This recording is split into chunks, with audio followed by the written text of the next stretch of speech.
Hello everyone, I'm Lindsay from Happy Hour Stitches, and I'm so excited to share with you a project that captures the beauty of fall leaves using fabric scraps and some simple sewing. These leaves are made using the Quilt-as-You-Go method, which means you quilt the project at the same time as you sew it.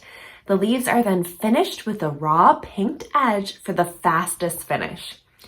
Seriously, you can make a leaf in 15 minutes or less. Let me show you how. So to make our leaves, we need a 6.5-inch square of backing fabric, a 6.5-inch square of batting, and then 6 to 10-inch, 6.5-inch wide strips cut 1 to 2 inches wide. So you can see I have cut 6-inch strips here. They range from 1 inch to 2 inch wide, just a variety. I have chosen just fabrics I had in my stash in a range of oranges. I like kind of the contrast between the lights and the dark oranges, more subtle prints, but you can choose all sorts of colors. So you can go with more traditional red and orange. You can keep it green or yellow, or even go with fall colors like this purple and brown. Not necessarily colors you always see in leaves, but just some fun variations to get nice fall color in your projects. You'll also need a pinking shears, an air or water soluble marking pen, and then the pattern comes with 3 different leaf shape templates that you'll need to print out. So let's get started. The first thing we want to do is lay out our backing fabric with the right side down, and then layer our batting square right on top. We are going to be trimming this, so it doesn't have to be perfectly aligned. We are going to trim around the outside, so just get it as close as possible. Then we're going to lay out our strips in the order we want to sew them in. So I've arranged mine so they vary in pattern and color and thicknesses, so we get a nice balance in our leaf. Then we're going to take our bottom strip and we're going to line it with the bottom of our batting and backing fabric, and then take the strip right above that and align it so the top raw edges are aligned. If you want, you can clip or pin this in place. I'm just gonna take this right over to my sewing machine. We're gonna sew with 1/4 inch seam along these raw edges. Okay, I have this at my machine and I'm going to sew along that top raw edge using 1/4 inch seam.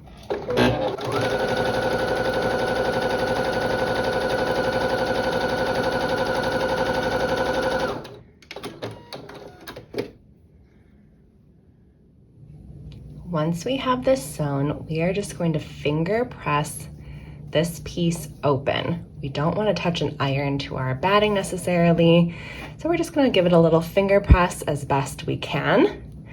Then we're going to take our next strip on the bottom and align it with the top of that strip we just added with the raw edges aligned, and we're going to sew again with 1/4 inch seam here.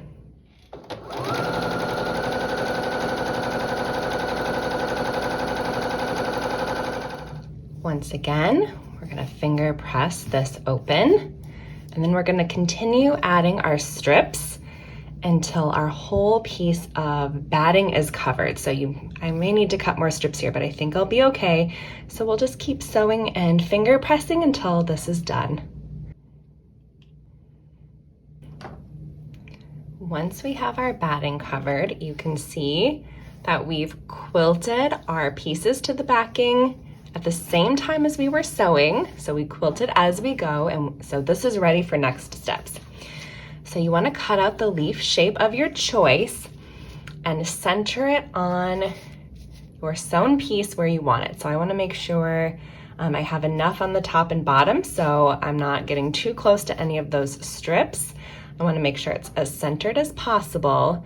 And then I'm going to take my air or water soluble marking pen and I'm just going to trace this shape.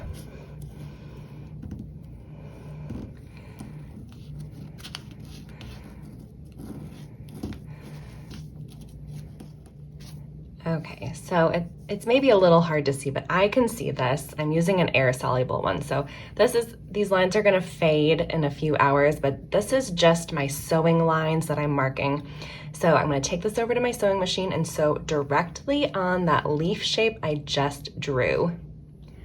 Just a note that your stitches will show on top of your finished project, so you want to choose a thread color that you like.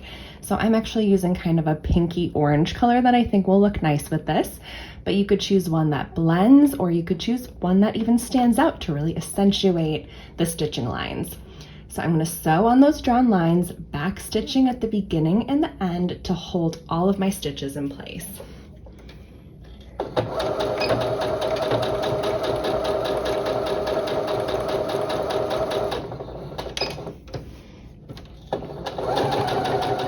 Now that I have my leaf shape sewn, we're going to cut it out with the pinking shears, and I'm going to cut about 1/4 inch outside. I don't want to cut my stitches, but I do want my leaf to have its shape. So we're going to cut about 1/4 inch away all the way around.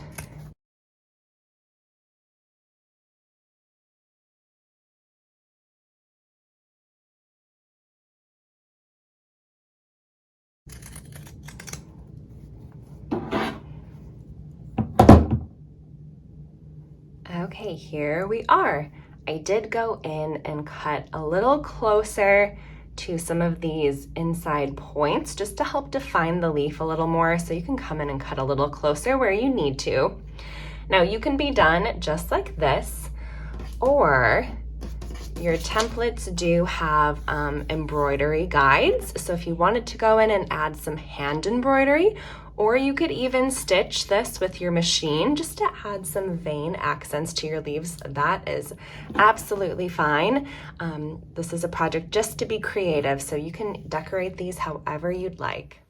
If you haven't already, visit the link in the video description to get this pattern and the templates for all of the leaf shapes. These leaves would make amazing drink coasters, banners, or other fall decor, and they would also be great gifts for any sort of birthdays or weddings happening in the autumn season. So I hope you give these a try. Thanks for joining me for this little happy hour of sewing time.